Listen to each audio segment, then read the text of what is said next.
Juda ham ko'p joylardan biz eshitamizki, biz insonlar o'zimizni aqlan, o'zimizni vujudimizni, o'zimizni xastaligimizni, kasalligimizni davolay olamiz.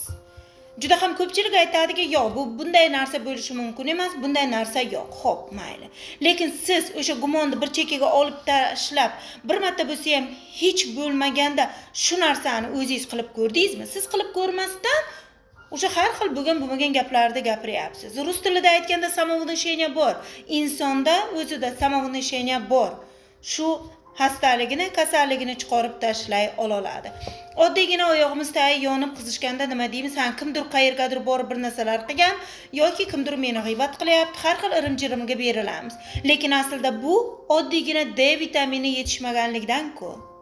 Agar biz mana shu narsalarni yaxshilab, ixlos qilib, gumonni chekkaga olib tashlab, bir marta bo'lsa ham mana shu narsani qilib ko'raylik, aqlan sog'ayib ketamiz.